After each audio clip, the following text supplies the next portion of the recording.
तो हाँ जी, आपका नाम है कविता गुप्ता। आपकी कुंडली बनी है सिंह लगन की। राशि आपकी है मिथुन। कुंडली की मैं बात करूँ, कुंडली में आपके ग्रह अच्छे भी हैं और कुछ ग्रह खराब भी हैं। और आपने जो सवाल लिख के भेजा है कि आपको बच्चों के बारे में जानना है, पति के बारे में, अपनी हेल्थ के बारे में, फ्यूचर के बारे में जानना है, तो पूरा आपको मैं विस्तार में समझाऊंगा। तो सबसे पहले तो आप ये समझो कि ये जो कुंडली होती है इसमें होते हैं टोटल 12 घर। पहले आप 12 घर समझ लो, वो मैं लिख देता हूँ। ये है आपकी कुंडली में पहला घर, ये है दूसरा घर, तीसरा घर, चौथा, पाँचवा, ये छठा घर है, सातवां, आठवां, नौवां घर, 10वां, 11वां और ये 12वां घर। अब ये जो मैंने 12 घर लिखे हैं, इन घरों से आपके जीवन के बारे में कुछ न कुछ पता किया जाएगा। जैसे कि इस पहले घर से हम पता करेंगे आपका जो शरीर है वो कैसा होगा, हेल्थ कैसी होगी, स्वभाव कैसा, रंग रूप कैसा, ये हम पहले घर से देखेंगे। दूसरा घर आपका है धन जोड़ने का। तीसरा घर छोटे भाई बहनों का है। चौथा घर आपकी माता, मकान, वाहन का है। पाँचवा घर बच्चों का। छठा घर शत्रु, रोग, कर्जे का है। सातवां घर आपके पति का है। आठवें घर से आपकी उम्र देखेंगे। नौवें घर से भाग्य है। 10वां घर काम काज का है। 11वां घर लाभ, आमदनी, बड़े भाई बहन और 12वें घर से आपके खर्चे देखेंगे। आपने यहाँ पे देखो जी, मेरी दो बातें नोट करनी है। पहली बात, जो मैंने 12 घर लिखे हैं इनको याद कर लो। और दूसरी बात, इन 12 घरों से जो कुछ देखा जाएगा वो याद कर लो। और अब आप ये देखो कि आपने कुंडली में क्या देखना है, वो घर देखो आप। जैसे मान लो आपने देखना है, अपने काम काज के बारे में जानना है आपने, तो काम काज का घर है कुंडली में 10वां घर। 10वें घर से आपका काम काज देखा जाएगा। और 10वें घर में एक नंबर लिखा है 2 नंबर। 2 है वृष राशि, इसका जो मालक है वो है शुक्र। तो आपके काम काज के लिए हमें शुक्र को देखना पड़ेगा। ऐसे ही हमने मान लो आपकी उम्र देखनी है। उम्र देखने के लिए 8वां घर देखेंगे और 8वें घर में नंबर लिखा है 12। 12 है मीन राशि, इसका जो मालक होता है वो गुरु होता है। तो आपकी उम्र देखने के लिए गुरु को देखना पड़ेगा। अब आपको मेरा कहने का मतलब समझ आ चुका है कि जो कुछ देखना है वो घर देखना है और घर का मालक देखना है। अब देखो जी, आपकी जो कुंडली है, मैंने आपको अभी क्या बोला कि आपके ग्रह अच्छे भी हैं, ग्रह खराब भी हैं। पहले आपके जो ग्रह अच्छे हैं वो आप समझ लो कौन से हैं। आपका बुध ग्रह अच्छा है, सूर्य अच्छा है, मंगल अच्छा है, गुरु अच्छा है, शुक्र अच्छा है। ये तो ग्रह हैं आपके अच्छे। इसके अलावा आपका जो शनि है ये आपको अच्छे फल भी देगा, बुरे फल भी देगा, मतलब आपको रले मिले फल देगा, बुरे भी अच्छे भी। और आपकी कुंडली में सबसे ज़्यादा जो ग्रह मुझे खराब लगा है उस पूरी कुंडली में सबसे ज़्यादा बड़े लेवल पे, वो आपका है ये राहु ग्रह। सबसे ज़्यादा आपका राहु खराब है, बिल्कुल टोटली आपको खराब फल देगा, बहुत सारे हजारों खराब फल देगा। और दूसरा नंबर केतु का भी है, केतु भी आपको खराब फल देगा लेकिन ज़्यादा नहीं, फिर भी देगा। बाकी चंद्रमा भी रले मिले फल देगा। तो हमने क्या देखा कि आपके ग्रह अच्छे भी हैं, एक दो ग्रह आपका खराब भी है। अब ये जो 9 ग्रह हैं, इन 9 ग्रहों का जो असर है आपके ऊपर हमेशा रहेगा। जो ग्रह अच्छा है, जैसे आपका बुध अच्छा है, सूर्य अच्छा है, गुरु अच्छा है, ये आपको हमेशा अच्छे फल देंगे जो ग्रह अच्छे हैं। और जो ग्रह आपके खराब हैं वो आपको हमेशा खराब फल देंगे। अब ये ग्रह जो हैं इनका जो असर है वो कई गुना बढ़ जाता है जब इनकी दशा चलती है। मतलब दशा में इनका जो असर है वो कई गुना बढ़ जाता है, ये ज़्यादा एक्टिवेट हो जाते हैं दशा में। तो सवाल ये है कि अभी आपके ऊपर दशा है किसकी। तो दशा जो होती है 2 प्रकार की होती है। एक होती है महादशा, एक अंतरदशा। महादशा जो होती है काफ़ी बड़ी होती है और ये आपके ऊपर चली हुई है शनि ग्रह की। कब चली है? ये 2016 में चली थी आपके ऊपर, ख़त्म होगी 2035 में जाके। तो इसका मतलब ये है कि इन 9 ग्रहों में से आपके ऊपर अभी सबसे बड़ा असर इस शनि ग्रह का है। कितना असर है इसका आपके ऊपर? वो है 80%। आपकी अगर 100 में से 80% लाइफ में जो कुछ आपके साथ हो रहा है शनि की वजह से हो रहा है। जो भी आप मतलब खा रही हैं, पी रही हैं, काम कर रही हैं, कुछ भी कारण शनि है। दूसरा असर होता है जिसकी होती है अंतरदशा, वो चल रही है शुक्र की। ये छठा महीना 23 से चली हुई है, पिछला 1.5 साल हो चुका है, ख़त्म होगी 8वां महीना 26 में जाके।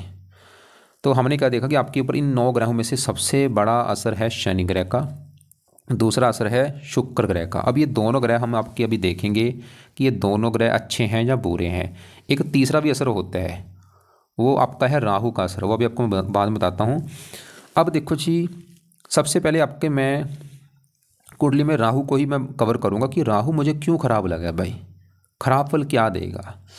अब ये जो मैंने आपको 12 घर बोले हैं कि सातवां घर पति का है, ये बच्चों का है, चौथा ये माता का घर है, ये तीसरा घर छोटे भाई बहनों का है, ये ऐसे जो पहला घर है जहाँ ये राहु बैठा है, देखो राहु कहाँ बैठा है, पहले घर में। अब ये जो पहला घर है देखो जी, ये आपका घर है, मतलब आप जो है आप क्या है, कविता। कविता कैसी होगी, कविता का शरीर कैसा, रंग रूप कैसा, पर्सनैलिटी, सर मस्तक, इस पहले घर को देख के डिसाइड होगा। और आपको क्या बोला था, घर का मालक देख लो। तो पहले घर में लिखा है नंबर 5, 5 सिंह राशि, मालक ये सूर्य है। तो आपका अगर शरीर, हेल्थ, स्वभाव देखना है, हमें इस सूर्य को देखना पड़ेगा। और सूर्य के अलावा पहले घर में आके राहु, मंगल, गुरु बैठे, इन तीनों को भी देखना पड़ेगा। तो तीनों में सबसे पहले मैं राहु की ही बात करूँगा। तो राहु देखो जी, अभी आपको मैंने बोला कि आपका सबसे ज़्यादा खराब है। अब सवाल कि क्यों खराब है। राहु खराब होने के हैं 2-3 कारण। पहला कारण खराब होने का कि राहु जहाँ बैठा है पहले घर में, वो है ये जो 5 लिखा है, सूर्य का घर है। और राहु सूर्य को अपना मानता है दुश्मन, ये अपने दुश्मन के घर में आके बैठा है। यहाँ पे मेरी बात एक और नोट कर लो, ये जो ग्रह होते हैं ये अच्छा बुरा फल क्यों देते हैं। अगर तो ये अपने घर में बैठे, इनका अपना घर होता है, फिर तो बहुत अच्छे फल देते हैं। दोस्त के घर में बैठे हैं, वहाँ पे भी अच्छे फल देते हैं। उच्च के बैठे हैं, वहाँ पे भी अच्छे फल देते हैं। लेकिन अगर ये ग्रह किसी शत्रु राशि या दुश्मन के घर में बैठे हों, अच्छे फल नहीं देते। तो राहु खराब होने का पहला कारण कि वो पहले घर में जहाँ बैठा है वो सूर्य का घर है। राहु का सबसे बड़ा अगर कोई दुश्मन है वो सूर्य है। पहला कारण खराब होने का ये है। दूसरा कारण खराब होने का क्या है, राहु यहाँ पे है पहले घर में और केतु यहाँ पे है 7वें घर में। इधर वाला हिस्सा देखो खाली पड़ा है, 12वां घर खाली है, 10वां घर खाली, 9वां 8वां घर खाली, सिर्फ चंद्रमा यहाँ पे बैठा है। तो ये बना है कुंडली में आंशिक काल सर्प दोष। अगर चंद्रमा यहाँ पे ना होता फिर बनना था संपूर्ण काल सर्प दोष। लेकिन क्योंकि चंद्रमा यहाँ पे आ चुका है, क्योंकि देखो जी जब भी राहु केतु के सभी ग्रह एक साइड में हो जाते हैं, मतलब एक हिस्सा खाली हो राहु केतु का, तो काल सर्प दोष बनता है।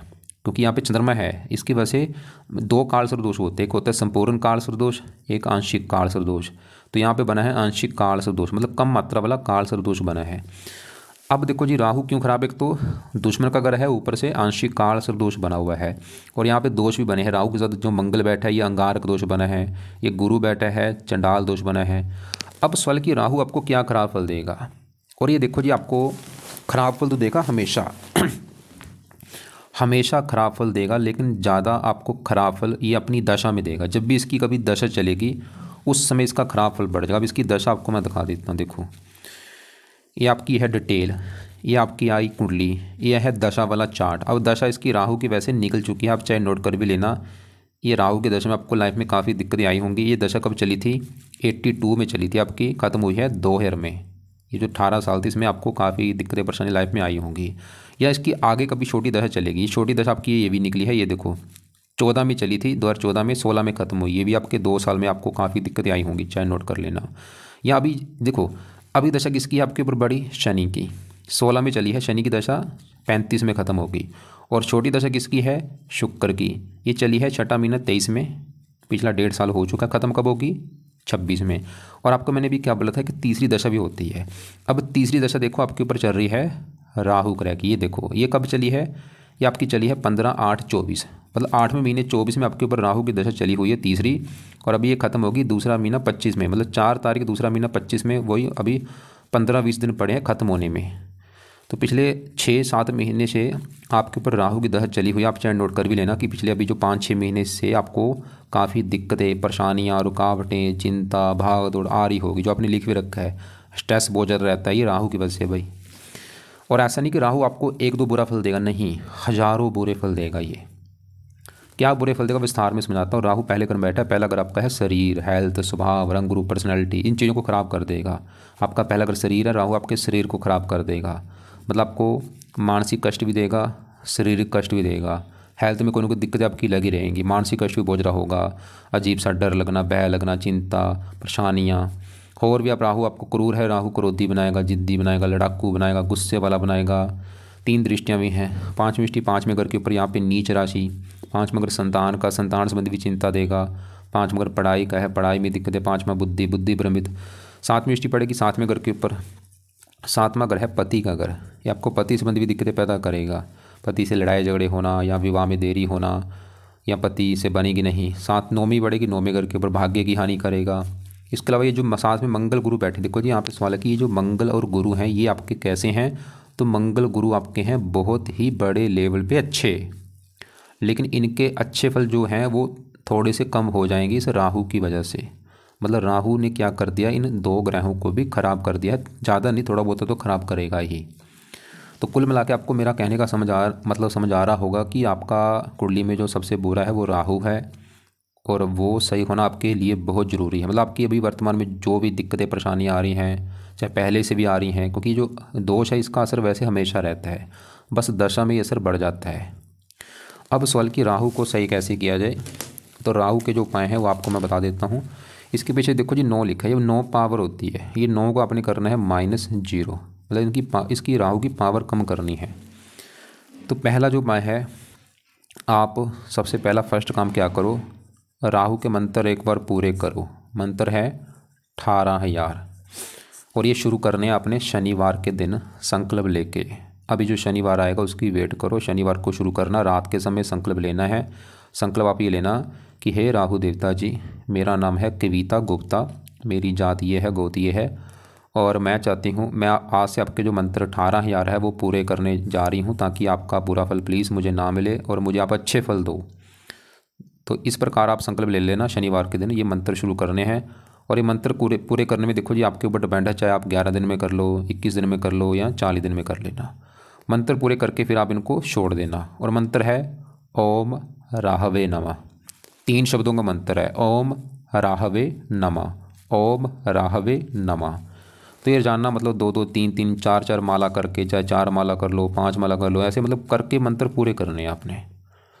और इसकी वीडियो भी आपको मैं भेज दूंगा, मंत्र कैसे पूरे होते हैं, कैसे किए जाते हैं, वो देख लेना आप। पूरे होने के बाद क्या करना, फिर छोड़ देना।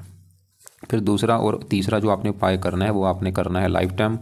दूसरा उपाय है राहु कवच का जो पाठ है, ये पाठ है, पहला था मंत्र, तो ये पाठ आपने पढ़ना है रोजाना, या इसको अगर तो पढ़ना आता है कवच का पाठ, ये संस्कृत में पाठ है, अगर संस्कृत आती है तो इस पाठ को पढ़ लिया करो, नहीं आती तो इसको ऑडियो लगा के सुना करो रात के समय या शाम के समय रोजाना।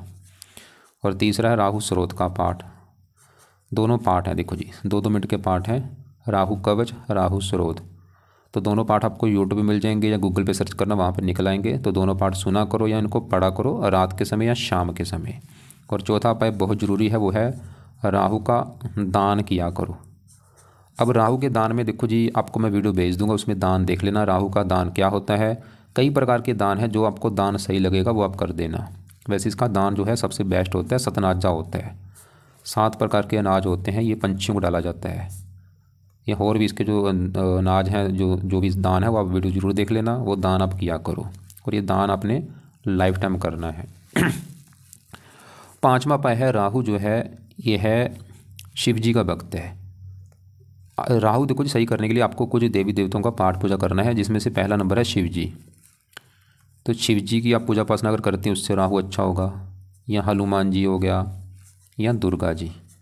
ये जो 3 देवी देवता हैं इनको वरदान है, इनकी पूजा उपासना से राहु अच्छा होता है। तो आपकी चॉइस है, चाहे तीनों की कर लो, चाहे तीनों में कम से कम 1-2 की जरूर करो। अब तीनों की पूजा उपासना में क्या करना है, जैसे दुर्गा जी की बात करूँ तो दुर्गा चालीसा का जो पाठ है वो आप पढ़ सकती हैं रोजाना।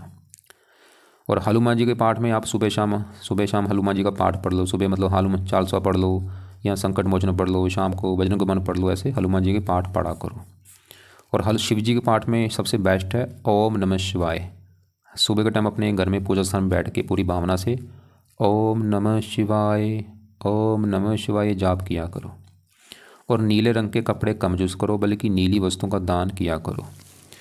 अब देखो जी जो काल सदृश बना है वो राहु केतु दोनों की वजह से बना है, और खासकर ये उन ग्रहों की हानि करते हैं जिन ग्रहों में बैठे होते हैं। जैसे राहु आपके पहले घर में बैठा है, पहला घर किसका था, शरीर, हेल्थ, स्वभाव। तो इन चीज़ों को ख़राब करेगा राहु, मतलब आपकी हेल्थ ख़राब कर देगा, आपकी पर्सनैलिटी ख़राब कर देगा, सर में दर्द होना, मस्तक में दर्द होना। और ऐसे केतु जहाँ बैठा 7वें घर में, पति का घर है ही 7वां घर, तो केतु पति संबंधी दिक्कतें पैदा करेगा। तो यहाँ पे देखो थोड़ा सा आपको मैं विस्तार में समझाता हूँ। तो 7वां घर जो है ये है पति का घर। अब देखो जी मान लो हमने आपके पति के बारे में जानना है कि पति आपका कैसा होगा, पति से बनेंगे या नहीं। तो पति के लिए देखो जी 7वां घर देखा जाएगा। और आपको मैंने क्या बोला था कि घर का मालक देखना होता है। तो 7वें घर में यहाँ पे देखो एक नंबर लिख रखा है 11, और ये 11 है कुंभ राशि। इसका जो मालक बना है वो है ये शनि। तो पति को देखने के लिए शनि को देखना पड़ेगा। शनि को देखने का मतलब ये है कि शनि कुंडली में अच्छा बैठा है, बुरा बैठा है, नीच का है, उच्च का है, कहाँ बैठा है। तो शनि के अलावा पति के लिए आपके 7वें घर में देखो केतु भी बैठा है, तो केतु को भी देखना पड़ेगा। अब केतु आपका थोड़ा सा ख़राब क्यों है, क्योंकि कुंडली में जो बना है मैंने आपको बोला था जो आंशिक काल सर्प दोष है, इसकी वजह से राहु केतु आपके ख़राब हो चुके हैं और इन घरों की हानि करेंगे जिन घरों में बैठे। जैसे राहु पहले घर में है और केतु सातवें घर में, सातवां घर पति का, तो केतु आपको पति संबंधी कुछ दिक्कतें पैदा करेगा। उसका मतलब ये है, एक तो आपकी पति से आपके लड़ाई झगड़े भी कराएगा, विवाह में देरी होना, पति का बीमार होना, ऐसी दिक्कतें केतु आपको देगा। लेकिन अगर आप चाहती हैं ऐसी दिक्कतें आपको नहीं आनी चाहिए, पति का सुख अच्छा मिले, पति से लड़ाई झगड़े ना हो, पति बीमार ना हो, तो केतु के आप उपाय कर लेना। पहला उपाय है आप केतु कवच का पाठ, ये पाठ आपने पढ़ना है या इसको सुन लिया करो। इसको सुबह के टाइम पढ़ लेना, सुबह चाहे शाम को चाहे दोनों टाइम पढ़ लें, सुबह ज़रूर पढ़ो। दूसरा है आप केतु का जो दान है वो किया करो, और इसके दान की वीडियो भी आपको मैं भेज दूंगा क्या है दान, और इसके दान को देख लेना। वैसे सबसे बेस्ट इसका दान है कुत्तों को रोटी डालना, और आपने वो लिख रखा कि आप वो कुत्तों की सेवा करती हैं। चलो ये अच्छा है कि इससे केतु आपका सही रहेगा, केतु आपको बुरे फल नहीं देगा। बाकी हो सके कवच का पाठ चाहे तो पढ़ लिया करो या इसको ऑडियो लगा के सुन लिया करो। अब देखो जी, मैंने बोला था पति के लिए सातवें घर के मालक शनि को भी देखना पड़ेगा। और अब मैं आपके शनि, क्योंकि शनि का आपके ऊपर देखो जी बड़ा असर भी है कि शनि, क्योंकि आपके जीवन में मैंने आपको बोला था सबसे बड़ा असर है शनि ग्रह का। जो भी आपके जीवन में अभी जो कुछ हो रहा है कहीं ना कहीं कारण आपका शनि है। तो शनि जहाँ बैठा है वो है दूसरा घर। दूसरा घर कुंडली में होता है धन जोड़ने का। अगर आपका धन जोड़ना देखना है दूसरा घर देखेंगे। दूसरा घर परिवार का भी है, परिवार कैसा होगा, आपकी वाणी कैसी होगी, ये दूसरा घर देखा जाएगा। और यहाँ पे भी देखो जी फार्मूला है, घर का मालक देख लो। तो दूसरे घर में नंबर लिखा है 6, 6 है कन्या राशि, मालक ये बुध देखना पड़ेगा कि बुध कैसा है। और बुध के अलावा दूसरे घर में शनि है, शनि को भी देखना पड़ेगा। अब शनि जो है वो दूसरे घर में बैठा है और वो है बुध का घर। और शनि क्या है, बुध को अपना दोस्त मानता है, मतलब शनि अपने दोस्त बुध के घर में जाके बैठा है, ये एक अच्छी बात है। और शनि किस घर का मालक है, पति घर का। तो पति जाके बैठा है धन घर में, क्योंकि शनि धन के घर में बैठा है। पति घर का मालक धन के घर में बैठा है। शनि ये दिखा रहा है कि पति के आने के बाद आपकी जीवन में धन आना शुरू होगा, या फिर ऐसा होगा आपका पति जो है वो धनी होगा, या फिर ऐसा होगा वो धन कमाने वाला होगा। लेकिन शनि जो है सातवें घर से आठवें घर में बैठा है, थोड़ा सा ये भी पति से मनमुटाव कराएगा, विवाह में देरी आपके होगी और पति से मनमुटाव भी थोड़ा बहुत होगा, ज़्यादा नहीं। वैसे अगर पति से मनमुटाव होगा वो बड़ा कारण वैसे केतु है। और शनि आपकी कुंडली में छठे घर का भी मालक है। छठे घर में क्योंकि 10 लिखा है मालक शनि, छठा घर होता है रोग, शत्रु, कर्जा। ये शनि थोड़ा सा आपको, क्योंकि शनि देखो जी शनि जो है मैंने आपको पहले बोला था, शनि जो है ऐसा नहीं मैं बोलूँगा कि शनि बिल्कुल अच्छा है और ये भी नहीं बोलूँगा कि बिल्कुल ख़राब है, ये आपको रले मिले फल देगा। शनि छठे घर का मालक आपको ये रोगी भी बनाएगा। दशा जब 16 से चली इसकी आप चाहे नोट कर लेना कि जब से शनि की दशा चली आपको कोई ना कोई हेल्थ को भी लेकर दिक्कतें आ रही होंगी, छोटी मोटी हेल्थ संबंधी दिक्कतें आना, शत्रु परेशान करना, और भी चिंता होना, परेशानियाँ, रुकावटें आना, पति संबंधी दिक्कतें आना। मतलब शनि के उपाय आप जरूर करो, सीधी सी बात है बस, क्योंकि बड़ा असर इसका है। अगर शनि के उपाय करेंगे क्या फ़ायदे होंगे, आप बीमारियों से बचेंगी, शत्रुओं से बचेंगी, कर्जे से बचेंगी, पति का सुख अच्छा मिलेगा, कोई कामों में रुकावटें नहीं आएंगी, हज़ारों फ़ायदे हैं क्योंकि मार्गशीर्ष है कुंडली में। तो शनि के जो उपाय हैं यहाँ पे 1-2 उपाय आपने जरूर करने हैं, जिसमें से पहला उपाय है आप शनि के, देखो जी यहाँ पे जो भी उपाय है मैं सभी उपाय लिख देता हूँ, जो आपको उपाय सही लगे वो कर लेना। पहला उपाय तो आप जरूर करना, वो है शनि के मंत्र जाना शुरू कर दो। ये तो मैं बोलूँगा जरूर करो आप, खासकर शनिवार को नियम बना लो कि शनि मंत्र आपने जाना है माथा टेकने। दूसरा उपाय है वो भी आपके ऊपर डिपेंड है, वो है शनि चालीसा का पाठ आप पढ़ सकती हैं या इसको ऑडियो लगा के सुन लिया करो रात के समय।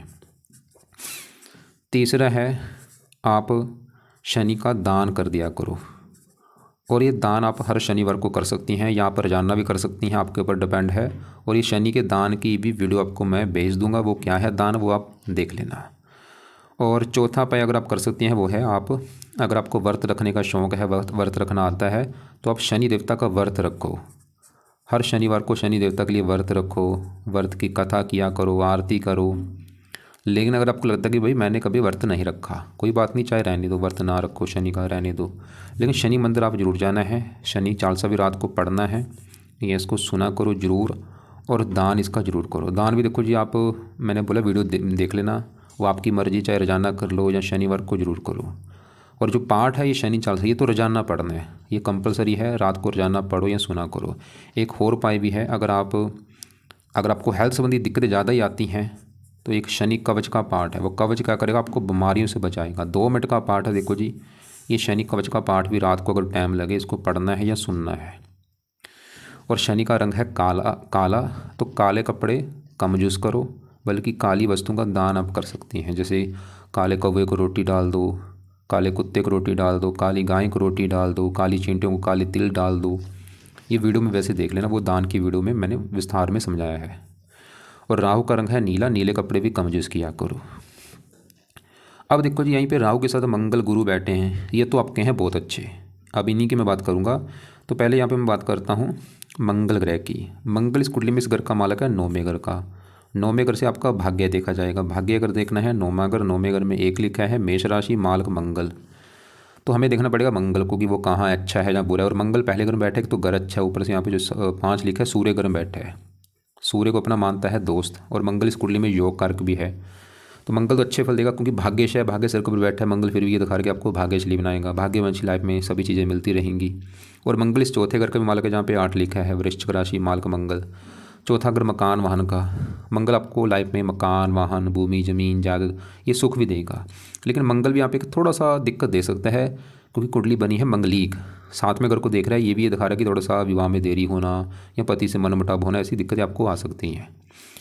हाँ, अगर आप हनुमान जी की पाठ पूजा करेंगी तो राहु तो अच्छा होगा ही, मंगल दोष भी जो बना है वो भी खत्म हो जाएगा। और ये शनि भी अच्छा होता है। तो हनुमान जी का पाठ जरूर करना, ये तो कंपलसरी है आपके लिए। देखो 3 ग्रह अच्छे हो रहे हैं हनुमान जी के पाठ से।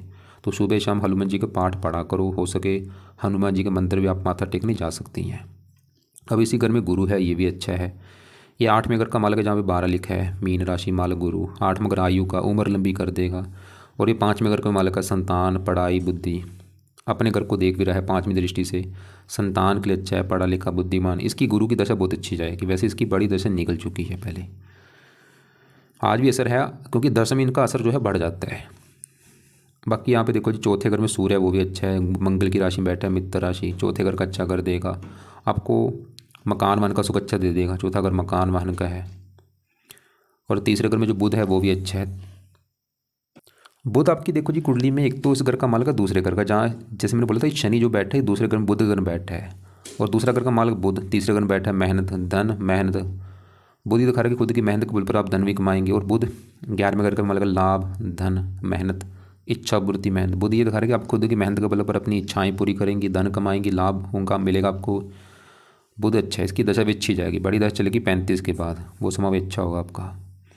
चंद्रमा रले मिले फल देगा। 11वें घर में बैठा है, थोड़ा सा आपका धन खर्च भी कराएगा।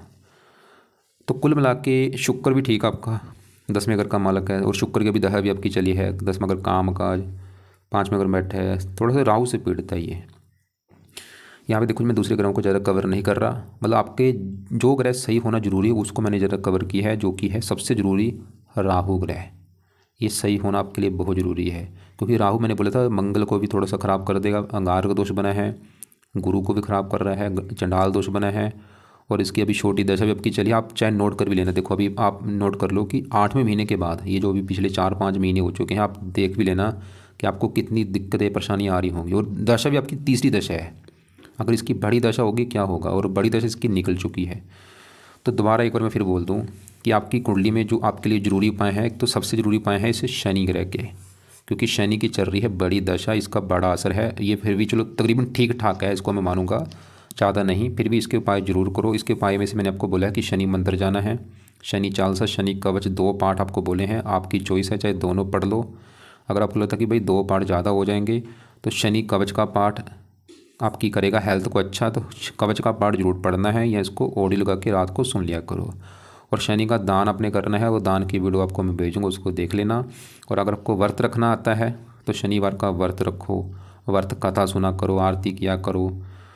बाकी वो आपकी चॉइस है, व्रत नहीं रखना वो आपके ऊपर डिपेंड है। अब देखो जी, एक तो हो गया शनि के उपाय जरूरी, दूसरा नंबर है राहु का।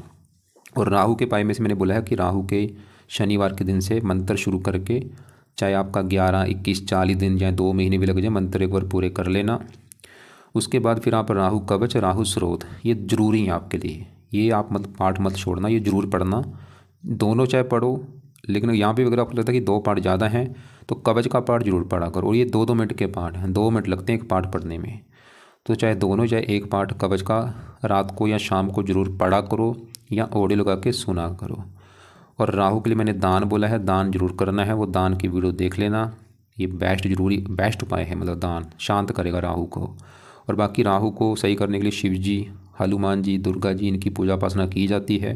तो अगर आपका टाइम लगे आप इनके मंदिर जा सकती हैं या इनके पाठ पूजा पढ़ा करो। और केतु आपके पति संबंधी दिक्कतें पैदा खड़ी कर देगा, पति से लड़ाई झगड़े होना, पति का बीमार होना, विवाह में देरी होना।